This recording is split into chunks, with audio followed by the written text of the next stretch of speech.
ಈಗಾಗಲೇ ತಮಗೆ ಗೊತ್ತಿರುವ ಹಾಗೆ ಭಾರತ ಮತ್ತು ಪಾಕಿಸ್ತಾನದ ನಡುವೆ ಏನು ಒಂದು ಉದ್ವಿಗ್ನ ಸ್ಥಿತಿ ನಿರ್ಮಾಣ ಆಗಿತ್ತು, ಒಂದು ರೀತಿಯಾದಂಥ ಯುದ್ಧದ ಸ್ಥಿತಿ ನಿರ್ಮಾಣ ಆಗಿತ್ತು. ಈ ಹಿನ್ನೆಲೆಯಲ್ಲಿ ಮಾನ್ಯ ಮುಖ್ಯಮಂತ್ರಿಗಳು ನಮ್ಮ ಇಡೀ ರಾಜ್ಯದ ಎಲ್ಲ ಪೊಲೀಸ್ ಅಧಿಕಾರಿಗಳು, ಹಿರಿಯ ಅಧಿಕಾರಿಗಳಿಂದ ನಮ್ಮ ಜಿಲ್ಲಾ ಮಟ್ಟದ ಎಲ್ಲ ಅಧಿಕಾರಿಗಳಿಗೂ ಮೊನ್ನೆ ಶನಿವಾರ ಒಂದು ರಿವ್ಯೂ ಮಾಡಿ ಆ ಮೂಲಕ ಒಂದಷ್ಟು ನಿರ್ದೇಶನವನ್ನು ಕೊಟ್ಟರು. ಅದು ಮುಗಿಯೋ ಅಷ್ಟೊತ್ತಿಗೆ ನಿಮಗೆ ಗೊತ್ತಿದೆ, ಸಂಜೆ ಅಷ್ಟೊತ್ತಿಗೆ ಕದನ ವಿರಾಮ ಕೂಡ ಘೋಷಣೆಯಾಗಿದೆ. ಆದರೂ ಕೂಡ ಇಂತಹ ಸಂದರ್ಭ ಬಂದಾಗ ನಮ್ಮ ಇಡೀ ರಾಜ್ಯ, ಜಿಲ್ಲೆಗಳು ಯಾವ ರೀತಿಯಲ್ಲಿ ಸನ್ನದ್ಧರಾಗಿರಬೇಕು, ಪ್ರಿಪೇರ್ ಆಗಿರಬೇಕು ಮತ್ತು ಆ ಕಾರಣಕ್ಕಾಗಿ ನಮ್ಮ ಜಿಲ್ಲೆಯಲ್ಲಿ, ವಿಶೇಷವಾಗಿ ಕೋಲಾರ ಜಿಲ್ಲೆಯಲ್ಲಿ ಏನೆಲ್ಲ ಪ್ರಿಪರೇಷನ್ಸ್ಗಳಿದೆ, ನಮ್ಮಲ್ಲಿರ್ತಕ್ಕಂಥ ಸಂಪನ್ಮೂಲಗಳು, ಮಾನವ ಮತ್ತು ಇನ್ಫ್ರಾಸ್ಟ್ರಕ್ಚರ್ ಯಾವ ರೀತಿ ನಾವು ಮ್ಯಾಪ್ ಮಾಡ್ತೀವಿ. ಕೋಲಾರದಲ್ಲಿ ಐಸಿಎಸ್ಸಿ ಸಿಲೆಬಸ್ನ ಟಾಪ್ ಸ್ಕೂಲ್ ಪಟ್ಟಿಯಲ್ಲಿರುವ ಸರ್ ಎಂ ವಿಶ್ವೇಶ್ವರಯ್ಯ ಇಂಟರ್ನ್ಯಾಷನಲ್ ಸ್ಕೂಲ್ನಲ್ಲಿ 2025-26ನೇ ಸಾಲಿನ ನರ್ಸರಿಯಿಂದ 10ನೇ ತರಗತಿವರೆಗೆ ದಾಖಲಾತಿಗಳು ಪ್ರಾರಂಭವಾಗಿದೆ. ಹೈಟೆಕ್ ಸ್ಕೂಲ್ ಬಿಲ್ಡಿಂಗ್, ನುರಿತ ಶಿಕ್ಷಕರು ಹಾಗೂ ಎಲ್ಲ ವಿದ್ಯಾರ್ಥಿಗಳಿಗೆ ಸ್ವಿಮ್ಮಿಂಗ್ ಪೂಲ್, ಕ್ರಿಕೆಟ್, ಸ್ಕೇಟಿಂಗ್ ಸೇರಿದಂತೆ ಹಲವು ಕ್ರೀಡೆಗಳಿಗೆ ತರಬೇತಿ ನೀಡಲಾಗುತ್ತಿದೆ.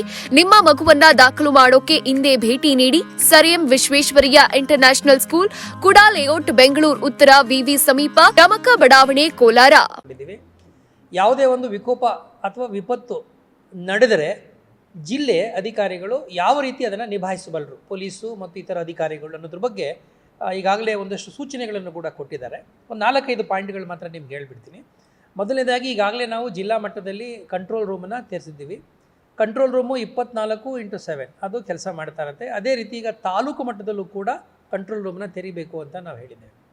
ಇವತ್ತು ಬಂದಂಥ ಎಲ್ಲ ಅಧಿಕಾರಿಗಳಿಗೂ ನಾವು ಯಾವ ರೀತಿ ಸೆನ್ಸಿಟೈಸ್ ಮಾಡಿದ್ದೀವಿ ಅಂತಂದರೆ, ನಮ್ಮ ಒಂದು ಜಿಲ್ಲೆಯಲ್ಲಿ ವಿಶೇಷವಾಗಿ ಈ ಹೆಚ್ಚು ಜನಸಂಖ್ಯೆ ಸೇರೋದನ್ನು ಸ್ವಲ್ಪ ಅವಾಯ್ಡ್ ಮಾಡಬೇಕು.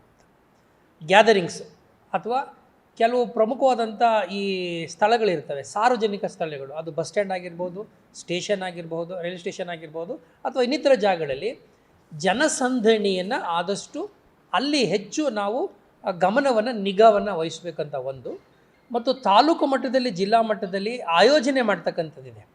ದೊಡ್ಡ ದೊಡ್ಡ ಪ್ರಮಾಣದ ಜನರನ್ನು ಸೇರಿಸಿ ಮಾಡ್ತಕ್ಕಂಥ ಏನು ಒಂದು ಸಮಾವೇಶಗಳಾಗ್ಬೋದು, ಅಥವಾ ಅದು ಧಾರ್ಮಿಕ ಇರ್ಬೋದು, ರಾಜಕೀಯ ಇರ್ಬೋದು, ಅಥವಾ ಸಾಮಾಜಿಕ ಇರ್ಬೋದು, ಅಂಥದ್ದನ್ನ ಸ್ವಲ್ಪ ನಾವು ಆ ಕಡೆ ಹೆಚ್ಚು ನಿಗಾ ವಹಿಸಬೇಕು ಅಂತ ನಮ್ಮ ಒಂದು ಜಿಲ್ಲಾಡಳಿತ ವಿನಂತಿ. ಏನಪ್ಪ ಅಂದರೆ, ಆಯೋಜಕರುಗಳು ಈ ಒಂದು ಕಾಲಘಟ್ಟದಲ್ಲಿ ಅಂತಹ ದೊಡ್ಡ ಪ್ರಮಾಣದ ಏನು ಒಂದು ಸಮಾವೇಶಗಳನ್ನು ಅವರು ಆಯೋಜಿಸದೇ ಇರೋದ್ರ ಮೂಲಕ ಜಿಲ್ಲಾ ಆಡಳಿತದ ಜೊತೆಗೆ ಸಹಕರಿಸಬೇಕು ಅನ್ನೋದು ನಮ್ಮ ಮನವಿ ಅವರಿಗೆ. ಎರಡನೇದು, ಇಂಥ ಸಂದರ್ಭದ ಲಾಭ ಪಡ್ಕೊಂಡು ಕೆಲವು ಪಟ್ಟಭದ್ರ ಹಿತಾಸಕ್ತಿಗಳು ಒಂದು ರೀತಿಯಾದಂಥ ಸಾರ್ವಜನಿಕರಲ್ಲಿ ಸಮಸ್ಯೆಗಳನ್ನು ಸೃಷ್ಟಿ ಮಾಡೋದನ್ನ ಕಾಣ್ತೇವೆ. ವಿಶೇಷವಾಗಿ ಈ ಎಸೆನ್ಷಿಯಲ್ ಕಮಾಡಿಟೀಸ್, ಜನರಿಗೆ ಅಗತ್ಯವಾಗಿ ಬೇಕಾಗಿರತಕ್ಕಂಥ ಮೂಲಭೂತ ವಸ್ತುಗಳನ್ನು ಅವರೇನು ಮಾಡ್ತಾರೆ, ಅದನ್ನು ಹೋರ್ಡ್ ಮಾಡೋಕ್ಕೆ ಶುರು ಮಾಡ್ತಾರೆ. ಯುದ್ಧ ಸಂದರ್ಭ ಬಂದಾಗ ಅದನ್ನು ತಗೊಂಡೋಗಿ ಬಚ್ಚಿಟ್ಕೊಳ್ಳೋದು, ಆಮೇಲೆ ಕೃತಕವಾದಂಥ ಅಭಾವವನ್ನು ಸೃಷ್ಟಿ ಮಾಡೋದು, ಆ ಮೂಲಕವಾಗಿ ಒಂದು ರೀತಿಯಾದಂಥ ಪ್ಯಾನಿಕನ್ನು ಕ್ರಿಯೇಟ್ ಮಾಡಿ ಸಾರ್ವಜನಿಕರು ಅದನ್ನು ಹೆಚ್ಚು ತರಾತುರಿನಲ್ಲಿ ಪರ್ಚೇಸ್ ಮಾಡುವಾಗೆ ಒಂದು ರೀತಿಯಾದಂಥ ಆರ್ಟಿಫಿಷಿಯಲ್ ಸ್ಕೇರ್ಸಿಟಿನ ಕ್ರಿಯೇಟ್ ಮಾಡ್ತಾರೆ. ಇದ್ರ ಬಗ್ಗೆ ಈಗಾಗಲೇ ಅಧಿಕಾರಿಗಳಿಗೂ ಕೂಡ ನಾವು ನಿರ್ದೇಶನವನ್ನು ಕೊಟ್ಟಿದ್ದೀವಿ. ತಾಲೂಕಿನಲ್ಲಿ ತಹಶೀಲ್ದಾರ್ಸ್ಗಳು, ಪೊಲೀಸ್ನವರು ಮತ್ತು ಜಿಲ್ಲಾ ಮಟ್ಟದಲ್ಲಿ ಫುಡ್ ಡಿಪಾರ್ಟ್ಮೆಂಟ್ ಅವರು, ಇವರೆಲ್ಲರೂ ಕೂಡ ಹೆಚ್ಚು ನಿಗಾ ವಹಿಸಬೇಕು. ನಮ್ಮ ಜಿಲ್ಲಾ ಆಡಳಿತದಿಂದ ಕೂಡ ಯಾರೇ ಈ ರೀತಿಯಾದಂಥ ಕಾಳಸಂತೆಯಲ್ಲಿ ಅದನ್ನು ಇಟ್ಕೊಳ್ಳೋದಾಗಲಿ ಅಥವಾ ದಂಧೆ ಮಾಡೋದಾಗಲಿ ಅಂಥವ್ರ ವಿರುದ್ಧ ಕಟ್ಟುನಿಟ್ಟಿನ ಕ್ರಮವನ್ನು ನಾವು ತೆಗೆದುಕೊಳ್ಳಬೇಕಾಗುತ್ತೆ. ಇಂತಹ ಪರಿಸ್ಥಿತಿಯನ್ನು ಲಾಭ ಪಡೆಯುವ ಪ್ರಯತ್ನವನ್ನು ಯಾರೂ ಕೂಡ ಕಿಡಿಗೇಡಿಗಳು ಮಾಡಬಾರ್ದು ಅನ್ನುವಂಥ ಒಂದು ನಿರ್ದೇಶನವನ್ನು ಈ ಸಂದರ್ಭದಲ್ಲಿ ನಾವು ಕೊಡ್ತಾ ಇದ್ದೇವೆ. ಇನ್ನೊಂದು ಮುಖ್ಯವಾದ ವಿಚಾರ ಏನಪ್ಪ ಅಂತಂದರೆ, ಸಿವಿಲ್ ಡಿಫೆನ್ಸ್ ಅಂದರೆ ಈ ಸಾರ್ವಜನಿಕರು, ವಾಲಂಟಿಯರ್ಸು, ಆಸಕ್ತರು ಇಂಥ ಸಂದರ್ಭದಲ್ಲಿ ಒಂದು ಅವಕಾಶ ದೇಶಕ್ಕೆ ನಾವು ನಮ್ಮ ಸೇವೆಯನ್ನು ಸಲ್ಲಿಸೋದಕ್ಕೆ. ಆ ಕಾರಣಕ್ಕಾಗಿ ಅದು NCC ಇರ್ಬೋದು, NSS ಅವರು ಇರ್ಬೋದು, ಸ್ಕೌಟ್ಸ್ ಆ್ಯಂಡ್ ಗೈಡ್ಸ್ ಇರ್ಬೋದು, ರೆಡ್ ಕ್ರಾಸ್ ಇರ್ಬೋದು, ಹೀಗೆ ಯಾರೆಲ್ಲ ಇದ್ದಾರೆ, ಈವನ್ ಎಕ್ಸ್ ಸರ್ವಿಸ್ಮೆನ್ಗಳು ಕೂಡ, ಅವರುಗಳನ್ನು ಕೂಡ ನಾವು ವಿಶ್ವಾಸಕ್ಕೆ ತೆಗೆದುಕೊಂಡು ಅವರ ಸೇವೆಯನ್ನು ಇಂಥ ಸಂದರ್ಭದಲ್ಲಿ ಬಳಸ್ಕೋಬೇಕು ಅಂತ ಕೂಡ ನಿರ್ಧಾರ ಮಾಡಿದ್ದೇವೆ. ಸಾರ್ವಜನಿಕರು ಯಾವುದೇ ಕಾರಣಕ್ಕೂ ಅನಗತ್ಯವಾಗಿ ಈ ಸುಳ್ಳು ವದಂತಿಗಳಿಗೆ ಕಿವಿಗೊಡಬಾರ್ದು. ಅಂತಹ ಏನಾದರೂ ವದಂತಿಗಳು ಅವರ ಗಮನಕ್ಕೆ ಬಂದರೆ, ವಿಶೇಷವಾಗಿ ನಿಮಗೆ ಗೊತ್ತಿದೆ ಸೋಷಿಯಲ್ ಮೀಡಿಯಾದಲ್ಲಿ ಇಂಥವು ಜಾಸ್ತಿ ಕಾಣಿಸ್ತದೆ, ಅವುಗಳಿಗೆ ಹೆಚ್ಚು ಅವರು ಆಸಕ್ತಿಯಾಗಲಿ ಅಥವಾ ಹೆಚ್ಚು ಮಹತ್ವವನ್ನು ಕೊಡಬಾರ್ದು. ಇಂಥ ಸಂದರ್ಭದಲ್ಲಿ ಒಂದು ವೇಳೆ ಅಂಥ ಕಿಡಿಗೇಡಿಗಳು ಏನಾದರೂ ಇಂಥ ವದಂತಿಗಳನ್ನು ಹರಡಿಸೋದು ಕಂಡು ಬಂದರೆ ತಕ್ಷಣವೇ ಪೊಲೀಸರಿಗೆ ಮಾಹಿತಿಯನ್ನು ಕೊಡಬೇಕು, ಜಿಲ್ಲಾ ಆಡಳಿತಕ್ಕೆ ಮಾಹಿತಿ ಕೊಡಬೇಕು. ಮತ್ತು ನಮ್ಮಲ್ಲಿ ನಿಮಗೆ ಗೊತ್ತಿದೆ, ಒಂದು ಎಮರ್ಜೆನ್ಸಿ ರೆಸ್ಪಾನ್ಸ್ ಸರ್ವಿಸ್ ಸಿಸ್ಟಮ್ ನಮ್ಮಲ್ಲಿದೆ 112. ಇದು 24/7 ಕೆಲಸ ಮಾಡ್ತಾ ಇರುತ್ತೆ. ಯಾವುದೇ ಮಾಹಿತಿ ಎಂಥ ಸಂದರ್ಭದಲ್ಲೂ ಕೂಡ ಸಾರ್ವಜನಿಕರು 112ಗೆ ತಮ್ಮ ಇನ್ಫಾರ್ಮೇಷನ್ನ ಕಳಿಸ್ಕೊಡ್ಬೋದು. ನಮ್ಮ ಜಿಲ್ಲೆಗೆ ಸಂಬಂಧಪಟ್ಟಾಗೆ ಒಂದು ಹೊಸ ಇನಿಷಿಯೇಟಿವ್ ಏನಪ್ಪ ಅಂತಂದರೆ, ಒಂದು ರ್ಯಾಟ್ ಅಂತ ಒಂದು ಈ ಸಿವಿಲ್ ಡಿಫೆನ್ಸ್ ಒಳಗೊಂಡಿರ್ತಕ್ಕಂಥ ಒಂದು ಟೀಮನ್ನು ನಾವು ಈಗ ಪ್ರಾರಂಭ ಮಾಡಿದ್ದೀವಿ. ಅಂದರೆ ಕೋಲಾರ್, ರ್ಯಾಟ್ ಅಂದರೆ ರ್ಯಾಪಿಡ್ ಆ್ಯಕ್ಷನ್ ಟೀಮ್ ಅಂತ. ರ್ಯಾಪಿಡ್ ಆ್ಯಕ್ಷನ್ ಟೀಮ್ ಅಂತ ಮಾಡಿಕೊಂಡು ಒಂದೊಂದು ತಾಲೂಕಿಗೆ ಕನಿಷ್ಠ 30 ಜನ ವಾಲಂಟಿಯರ್ಸ್ಗಳು, ಅವರು ನೆಹರು ಯುವಕ ಕೇಂದ್ರ ಆಗಿರ್ಬೋದು, NSS ಆಗಿರ್ಬೋದು, ಅಥವಾ ನಮ್ಮ ಈ ತಾಲೂಕು ಮಟ್ಟದಲ್ಲಿರ್ತಕ್ಕಂಥ ಯುವಕರುಗಳಾಗಿರ್ಬೋದು, ವಾಲಂಟಿಯರಾಗಿ ನಾವು ಒಂದಷ್ಟು ಸೇವೆ ಮಾಡಬೇಕು ಅಂತ ಇರ್ತಾರಲ್ಲ, ಇವರನ್ನು ನಾವೀಗಾಗಲೇ ಐಡೆಂಟಿಫೈ ಮಾಡಿದ್ದೇವೆ.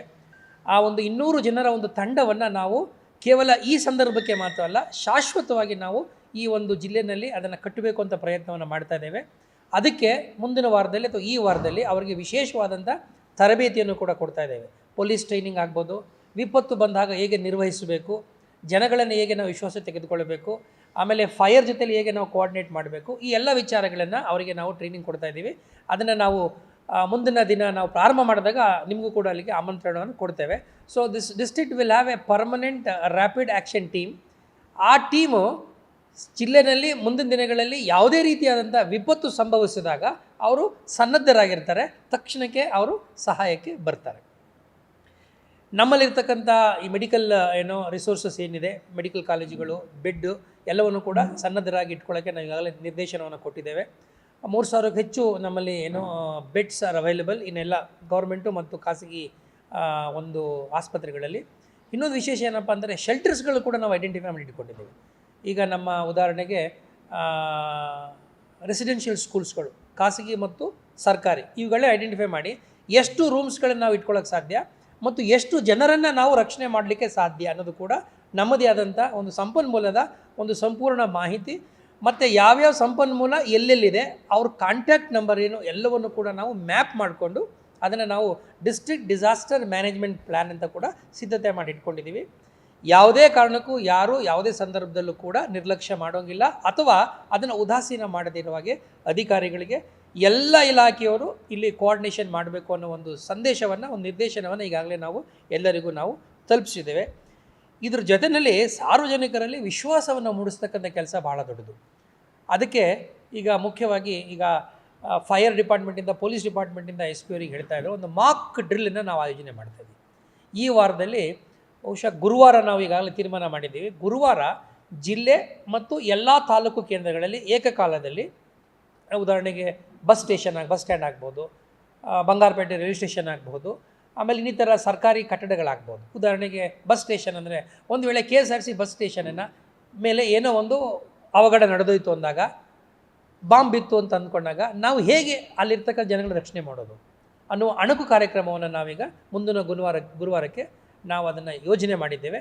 ಅದೇ ರೀತಿ ತಾಲೂಕುಗಳಲ್ಲಿ ಫೈರ್ ಆದರೆ ಬಿಲ್ಡಿಂಗಿಂದ ಇವ್ಯಾಕ್ಯುಯೇಷನ್ ಹೇಗೆ ಮಾಡಬೇಕು, ಪ್ಲ್ಯಾನ್ ಏನು ಅನ್ನೋ ಸಿದ್ಧತೆಯನ್ನು ಮಾಡ್ತಾಯಿದ್ದೀವಿ.